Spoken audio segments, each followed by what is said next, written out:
ஆன்மீக அன்பர்கள் அனைவருக்கும் தெய்வீக எண்ணங்கள் யூடியூப் சேனலின் சார்பாக அன்பான வணக்கங்கள். இன்னைக்கு நம்ம தெய்வீக எண்ணங்களில் பார்க்கக்கூடிய மிகவும் ஒரு முக்கியமான பதிவு, நாளை மாசி மாதத்தின் கடைசி வெள்ளிக்கிழமை பௌர்ணமியுடன் சேர்ந்து வருகின்றது. நாளைக்கு நிலைவாசலுக்கு வெளியே ஏற்றக்கூடிய முக்கியமான ஒரு தீப வழிபாட்டு முறையை இந்த பதிவில் பார்க்க போகிறோம். இதனுடன் சேர்த்து குலதெய்வ வழிபாடு எப்படி செய்வது, குலதெய்வத்தை நம்முடைய வீட்டிற்கு இந்த பௌர்ணமி தினத்தன்று எப்படி வரவைப்பது, மகாலட்சுமியின் அருள் கிடைப்பதற்கு என்னவெல்லாம் செய்யணும், இதை பற்றியும் இந்த பதிவில் தெளிவாக விரிவாக பார்க்க போகிறோம். பதிவை தொடர்ந்து கடைசி வரைக்கும் பார்த்து பயன்பெறுங்கள்.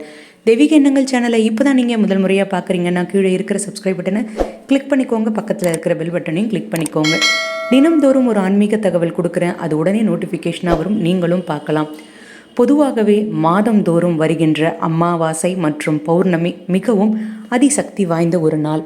பிரபஞ்ச சக்திகள் அதிகமாக இருக்கக்கூடிய இந்த நாளில், இந்த நேரத்தில் நம்ம வழிபாடு செய்யும் பொழுது நம்ம எது கேட்டாலும் அது உடனே கிடைக்கும் அப்படின்றது நம்பிக்கை. முக்கியமாக நம்முடைய குலத்தை காக்கக்கூடிய குலதெய்வத்தின் அருள் இருந்தாதான் நமக்கு எந்த ஒரு நன்மையாக இருந்தாலும் அது நடக்கும். குடும்பத்தில் எந்த ஒரு தடைகளும் கஷ்டங்களும் இல்லாமல் இருக்கணும்னா முக்கியமாக பௌர்ணமி என்று குலதெய்வத்தை வழிபாடு பண்ணணும்.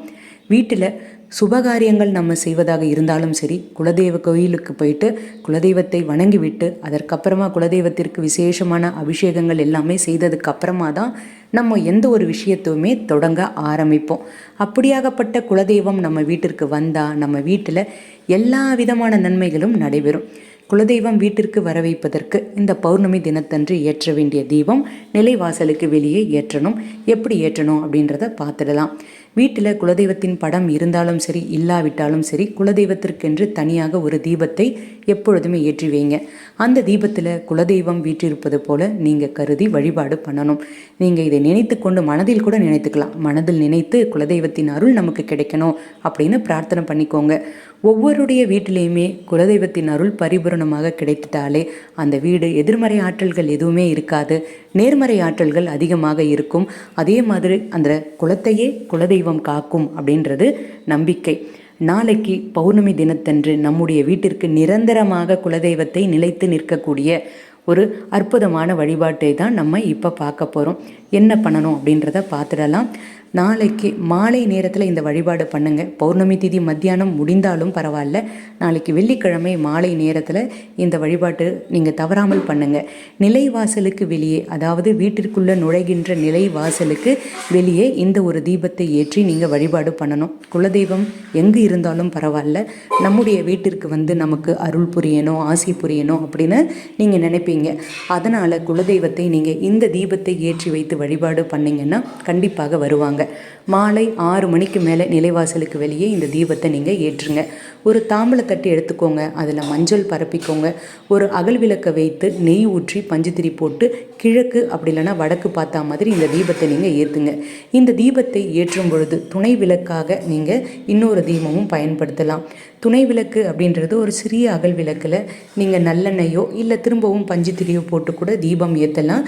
அதாவது நல்லெண்ணெயோ அப்படி இல்லைனா நெய்யோ ஊற்றி கூட நீங்கள் தீபத்தை ஏற்றலாம். இப்படி ஏற்றும் பொழுது உங்களுடைய குலதெய்வத்தின் பெயரை மனதார நினைத்து நீங்கள் சொல்லிக்கொண்டே நீங்கள் தீபத்தை ஏற்றணும்.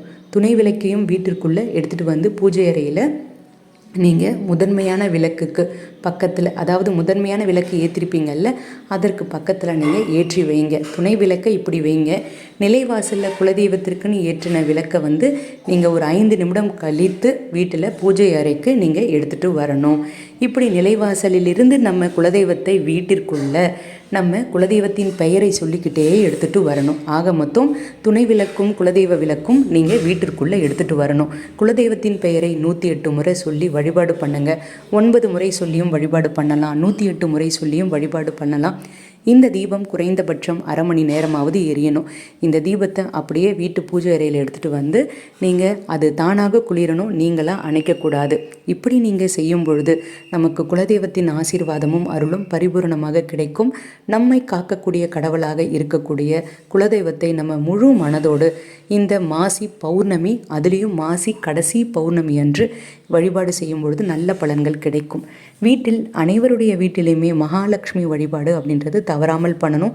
அதுலேயும் இந்த சுக்கிர பகவானுக்கு உரிய வெள்ளிக்கிழமையில் சுக்கிரனின் அதிபதியாக விளங்கக்கூடிய மகாலட்சுமி தாயாரை அனைவரும் பிரார்த்தனை பண்ணிக்கோங்க. நாளைக்கு மகாலட்சுமி தாயாருக்கு நீங்கள் அர்ச்சனை பண்ணலாம், குங்கும அர்ச்சனை கூட பண்ணலாம். ஓம் மகாலட்சுமி தாயே போற்றி அப்படின்னு வழிபாடு பண்ணுங்கள். சர்க்கரையில் நாளைக்கு சில பொருட்களை நீங்கள் எடுத்து வைக்கும் பொழுது, அதை மறைத்து வைக்கும் பொழுது உங்களுக்கு பணவரவு அதிகமாக ஏற்படும். அந்த வீடியோ ஏற்கனவே நம்ம சேனலில் பதிவுகளில் இருக்குது, அதையும் பார்த்து பயன்பெறுங்கள். அனைவருக்கும் குலதெய்வத்தின் ஆசீர்வாதம் பரிபூர்ணமாக கிடைக்கப்பெற்று, மகாலட்சுமியின் அருளும் பரிபூர்ணமாக கிடைக்கப்பெற்று, குடும்பத்தில் கடன் இல்லாமல் நிம்மதியான சந்தோஷமான ஆரோக்கியமான வாழ்க்கை வாழ வேண்டும். வாழ்க வளமுடன். இன்றைக்கி நான் கொடுத்த இந்த தகவல் உங்களுக்கு பயனளிக்கக்கூடியதாக இருக்கும்னு நான் நினைக்கிறேன். இந்த வீடியோ பிடிச்சிருந்தால் லைக் பண்ணிக்கோங்க. உங்களுடைய நண்பர்களுக்கும் உறவினர்களுக்கும் ஷேர் பண்ணுங்கள். அவர்களும் இதன் மூலமாக பயன்பெறட்டும். தெய்வீக எண்ணங்களில் இதே மாதிரி நிறைய ஆன்மீக தகவல்கள்லாம் இருக்குது, தவறாமல் பாருங்கள். இன்னும் நீங்கள் தெய்வீக எண்ணங்கள் சேனலை சப்ஸ்கிரைப் பண்ணாமல் இருக்கீங்கன்னா கீழே சப்ஸ்கிரைப் பட்டன் இருக்குது, சப்ஸ்கிரைப் பண்ணிக்கோங்க. பக்கத்திலே பெல் பட்டன் இருக்குது. தினமும் நான் கொடுக்கக்கூடிய ஆன்மீக தகவல் உடனே நோட்டிஃபிகேஷன் வரும், நீங்களும் பார்க்கலாம். மீண்டும் நாளை ஒரு நல்ல ஆன்மீக தகவலோடு நான் உங்களை சந்திக்கின்றேன். நன்றி, வணக்கம்.